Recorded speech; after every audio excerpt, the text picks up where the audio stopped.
The 2nd of November, 1942, southern El Alamein, North Africa. Oberleutnant Karl-Heinz Bertram, a German reconnaissance aviator, gazes through his Zeiss 10 by 50 binocular lenses. Beneath his aircraft, stretched across 20 kilometers of baking, level desert, lies what seems to be an enormous British logistics convoy. Scores of lorries arranged in orderly columns, motors quiet, nothing in movement, only heat waves rising from a mass of tarpaulin-draped vehicles. Bertram transmits his observations to headquarters. Substantial British transport assembly detected in southern sector, armored units absent. He completes another pass, content with his findings, then turns northward toward Fuka airfield. What eludes him, what the Luftwaffe wouldn't discover for several days, is that these vehicles weren't lorries whatsoever. They were armored vehicles, hundreds of them, and soon these supposed trucks would advance to launch one of the most pivotal attacks of the Desert Campaign. In an age characterized by raw power and mechanization, by motors, armored plate, and big guns, the British accomplished one of the most daring triumphs of World War II, employing timber, fabric, and pigment. This recounts Operation Bertram, the Sunshield, and how Britain transformed armored vehicles into lorries and deceived the Luftwaffe's finest observers. The North African wasteland was an intelligence officer's dream and a combatant's hell. From the Mediterranean shoreline to the Qattara Depression, concealment was virtually impossible. No woodlands, no elevated ground, merely level gravel expanses and narrow ravines. Every armored vehicle in motion left dust trails visible across great distances. The Germans had exploited this terrain to their advantage. Their Fieseler Storch reconnaissance aircraft could operate at low speeds and altitudes, nearly stationary, recording every British maneuver. Their field glasses, exceptional Zeiss instruments, enabled spotters to distinguish tracked vehicles from wheeled ones simply by observing their dust signatures. Therefore, when British armor attempted concealment among dunes or valleys during early 1941, at engagements like Battle Axe, they were identified and eliminated before advancing. The wasteland, as one British commander described it, was a snooker table without holes. When hiding in the desert proves impossible, the British concluded, you must mislead the desert itself. During 1941, within the workshops of the Royal Engineers and the Camouflage Development and Training Center at Cairo, an unusual assembly formed. Technicians, painters, and conjurers. Among them was Lieutenant Colonel Jasper Maskelyne, a theatrical illusionist in peacetime, famous for concealing elephants on London stages. Presently, his assignment was making armored vehicles vanish. The group's answer was elegantly straightforward.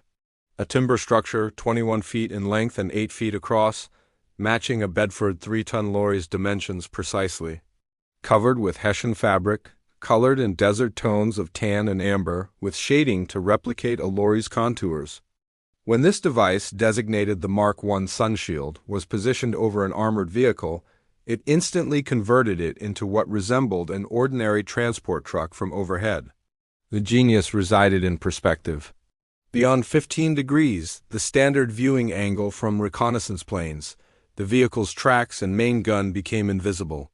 Crews could remove the Sunshield in fewer than 3 minutes, prepared for combat. Initially, British tank crews found the notion of entering battle disguised as transport vehicles absurd. Yet soon, ridicule transformed into admiration.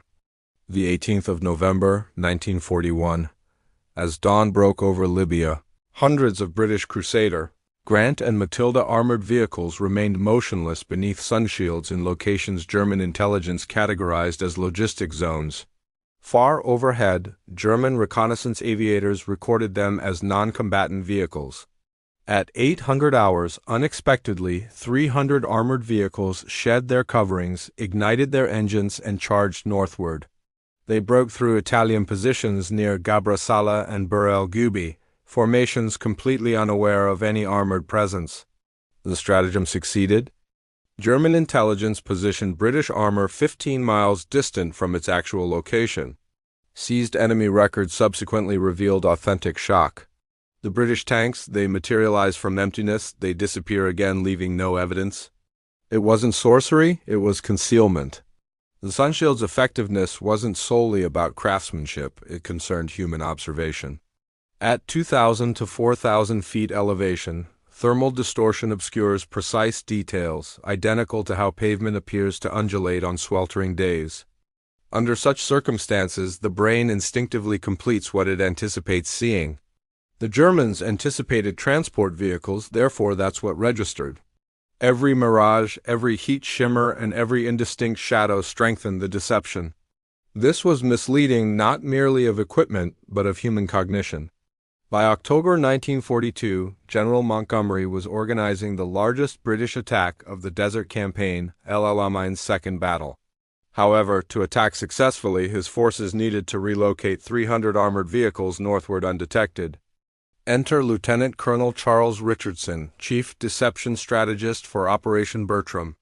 His objective, convincing the Germans the assault would originate southward, whilst actually the complete armored strength would attack from the north. The scheme was magnificent in scope and exactness. Actual armored vehicles northward received Sunshields, converting them to transport vehicles. Actual trucks southward were modified as false tanks, employing canvas profiles nicknamed cannibals. False pipelines and logistics depots were constructed southward to reinforce the illusion of postponed offensive action. Fabricated wireless communications simulated complete divisions without existence. Nightly, 50 armored vehicles relocated northward under darkness. By daybreak, they were positioned, camouflaged, and dormant. By morning light, German reconnaissance sorties passed overhead, observing nothing except innocuous lorries. For 6 consecutive days, this persisted. Each morning, identical Storch aviators surveyed identical coordinates, and daily, the illusion persisted. When the British ultimately struck on the 23rd of October, 1942, the Germans were monitoring the incorrect sector. Rommel's command anticipated the primary attack southward. When they recognized reality, British armor had already penetrated the defensive barriers. It was complete defeat. German tactical intelligence assessments following El Alamein contained profound confusion. Reconnaissance personnel protested about deception by fraudulent supply installations. Some even proposed treachery, that British intelligence was supplying them falsified imagery. Yet post-war examination verified it. The Luftwaffe had merely been deceived. Seized Afrika Korps documentation noted resentfully, adversary camouflage in the wasteland is extremely sophisticated. Vehicles seem to be different objects. Aerial reconnaissance proves unreliable.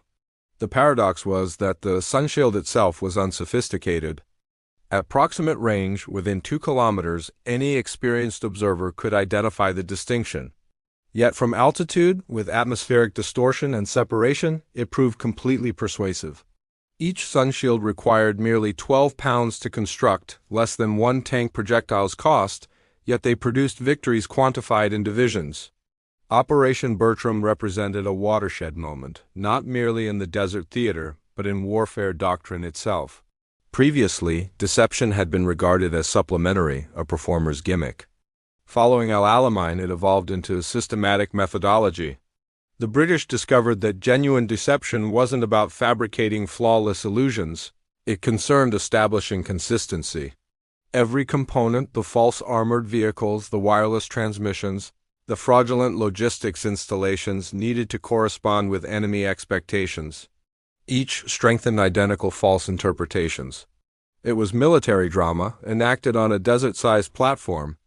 And it succeeded because the Germans, exceptional as their optics and organization were, still depended on the element most readily fooled: human vision.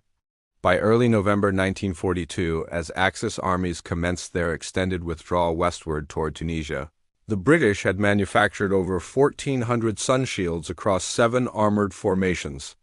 They had achieved standard distribution, another battlefield commodity. The principle inspired subsequent deceptions, from the false invasion vessels of Operation Fortitude preceding D-Day to the pneumatic Shermans and Phantom armies of Normandy.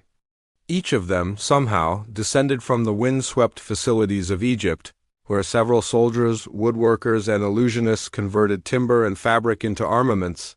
Even the Germans conceded it. Their 1943 field manuals acknowledged British excellence in camouflage, yet provided no workable countermeasure. The Luftwaffe might have conducted additional low-level reconnaissance operations, but by that period, fuel constraints and Allied aerial dominance rendered that unfeasible. Therefore, they observed from above and perceived what the British intended them to perceive. Ultimately, the Sunshield was beyond a ruse. It was instruction that triumph in contemporary warfare did uninvariably favor the force with the largest weapon or the swiftest armored vehicle, but the force that could dictate enemy perception. The El Alamein battle wasn't won exclusively by metal and explosives, but by creativity. Timber, fabric, and subterfuge altered the course of a desert campaign, and as the Germans withdrew westward, one reality emerged clearly. Occasionally, in warfare's most unforgiving illumination, the most powerful weapon is an illusion.